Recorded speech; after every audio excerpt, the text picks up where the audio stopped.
Hey guys, this is Felicia Richardson, and this is my student-facilitated discussion of Chapter 18, State-Supported Residential High Schools. So first of all, just what is a state-supported residential high school? It's kind of exactly what it sounds like. It is a school that is funded by the state for high school students. They're usually 11th and 12th grade.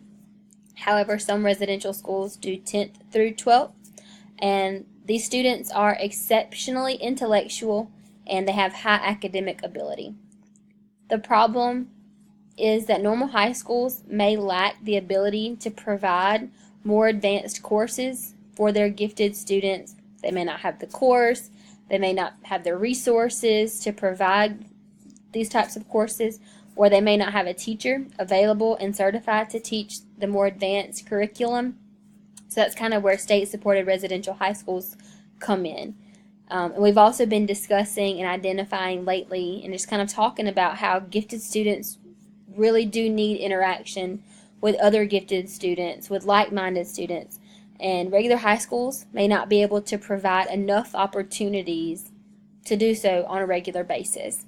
So after analyzing many factors, educators and legislators kind of came to the realization that a state-supported high school might be an appropriate way to meet the needs of its gifted students. There was a report released from the Department of Education in 1993, and it was called A Case, National Excellence, A Case for Developing America's Talent. And it kind of gave 6 recommendations to ensure that our education system is meeting the needs of our students as they fulfill their potential and compared to students in other countries. They were things like calling for an appropriately challenging curriculum, high-level learning opportunities, also calling for opportunities for disadvantaged and minority students, appropriate teacher training and technical assistance, and finally, the attainment of world-class performance. So interestingly enough, 5 of these recommendations relate directly to the goals of state-supported residential high schools. So the first residential high school was proposed in North Carolina in 1978, and in the fall of 1980, the North Carolina School of Science and Mathematics, or NCSSM for short, accepted its first junior year students. So they're going to talk about NCSSM a lot in this article, and I'm going to reference it several times. So I kind of wanted to give you guys an example and show you a little video. The North Carolina School of Science and Mathematics was the nation's first public boarding school to offer a focused curriculum in science, technology, engineering, and mathematics. The school continues to lead the way in public education today. Every year, the school welcomes more than 650 students from every corner of the state, all 13 congressional districts, and nearly every county, tuition-free. These juniors and seniors embrace a highly charged academic climate away from home. Students discover their own way to learn through smaller, collaborative classes and research and mentorship programs through Duke University, UNC Chapel Hill, NC Central, and NC State. Since 1980, the school has been continually committed to transforming today's students into tomorrow's leaders. Every student that graduates from NCSSM must complete 60 hours of community service during the summer and 3 hours of service per week on campus during the school year. Lately, NCSSM has been raising awareness about hunger in North Carolina by holding the largest food drive in the United States. Last year alone, our food drive provided meals for over 500,000 North Carolinians. By extending the reach of our food drive to the entire North Carolina community, our students hope to inspire the spirit of community service. Each year, NCSSM provides hundreds of students, largely from low-wealth communities, with high-level science and math programming, classroom collaborations, and virtual field trips to museums, colleges, hospitals, and other organizations here in North Carolina or around the world. NCSSM is leading North Carolina and the nation by proving that high school is more than just cliques, clothes, and classrooms. It's providing the kind of 21st century education that is the fuel for our economy by teaching students to accept the greater challenge.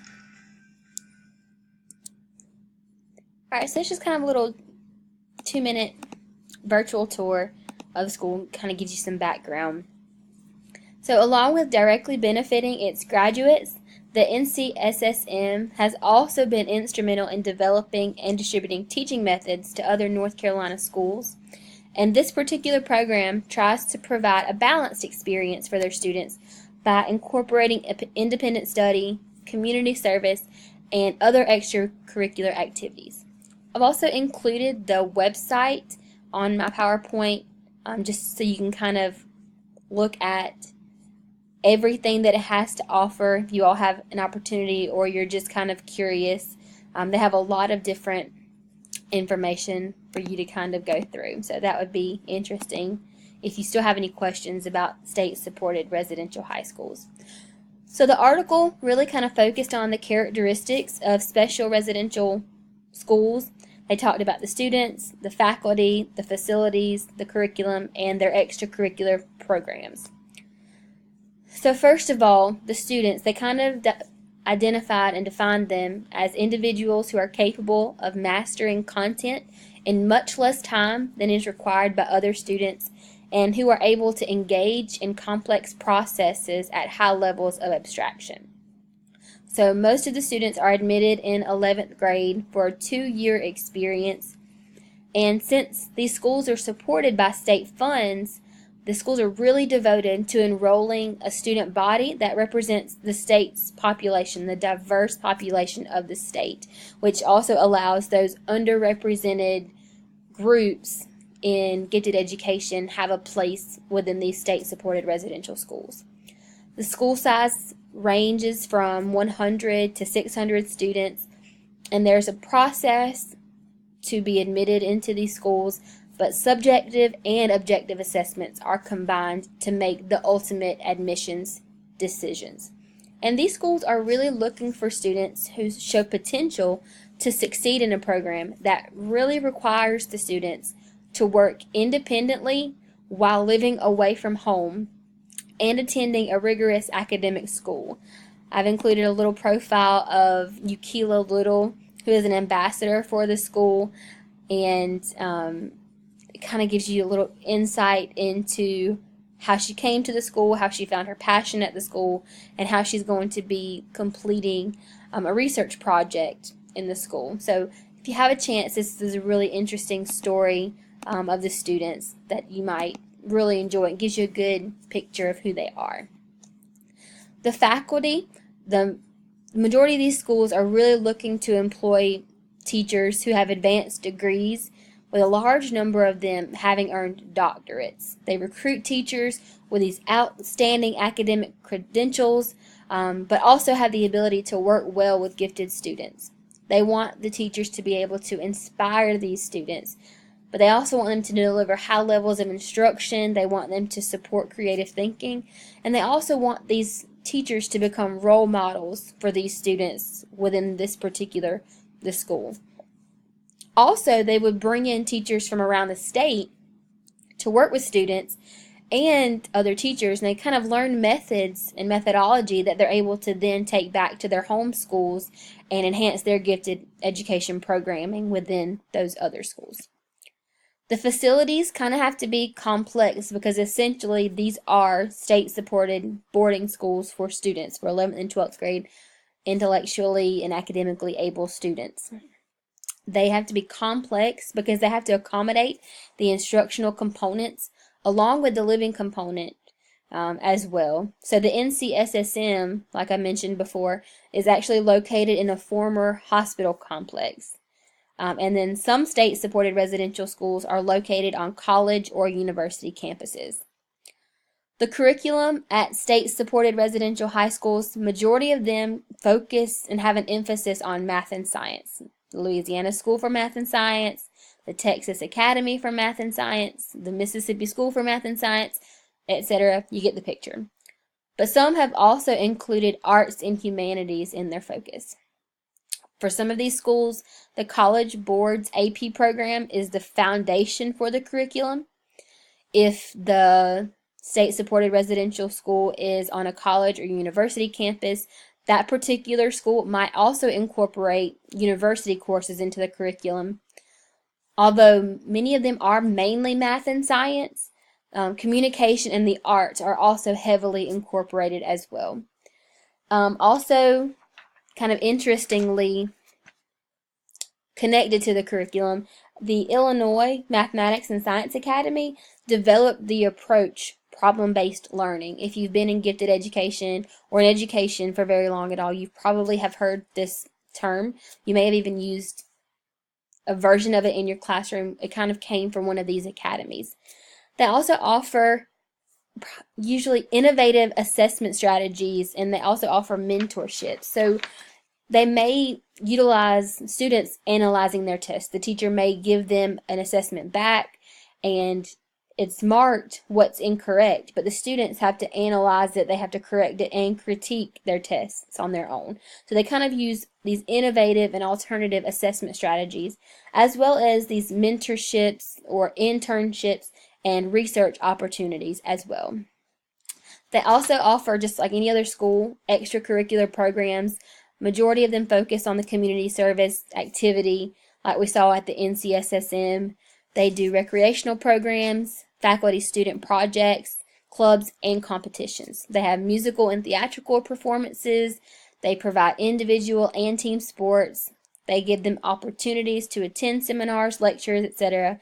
And most of these schools have established requirements that students must be involved in some type of campus or community service. So the benefits of special residential schools are that these students get an education that is designed specifically for them. The entire school is designed for gifted students in this particular realm. They're really sparked and energized by the interactions that they have with other students who have similar interests and ability. There's also benefits for visiting teachers who are able to kind of see what's going on and take some of those methods and curriculums back to their home schools. They also offer distance learning. Even if you don't physically go to the school, they have programs where you can learn from a distance. And the school also benefits other schools with things such as electronic field trips and training for learning techniques and materials for educating gifted students. So along with these residential schools come some very special issues. A lot of areas are concerned that these residential schools will kind of take the top students away from the local high schools, like a brain drain. But no one community or local area sends a disproportionate number of students to these schools. So you don't have to worry about taking your top, or stealing, in air quotes, your top students. The concern also comes from, okay, you're taking these students away from their homes 2 to 3 years before they would normally leave for college. Are they mentally and physically ready to do so, to be away from their families and be just kind of encompassed by this rigorous academic curriculum? But the schools provide long weekends and opportunities to be connected, and teachers are trained to look for some of the signs of being withdrawn, anxiety, depression, that kind of stuff. Also, for the schools that are located on college campuses, there's kind of this question and concern as to, okay, you have high school students on campus with these older college students. How does that kind of work? But they do have strict regulations on the interactions, and they usually keep them completely separate. They also are concerned with these students having a superiority complex with being at this type of school and being above everybody else. But these students are just really getting an education that is geared towards them, and they don't really have time to think about, oh, I'm better than someone else. It's also kind of interesting. The concern is that what is the composition of the student body? It's funded by the state, so it needs to be representative of the entire state's population. But there's also a question of, okay, are we just trying to fill quotas here? Are we making sure we have so many of this race or of this gender or whatever? But that's when those subjective and objective assessments come in, and these panel of people really look at all of the things and who would benefit, who shows that they would benefit and they have the potential to do well.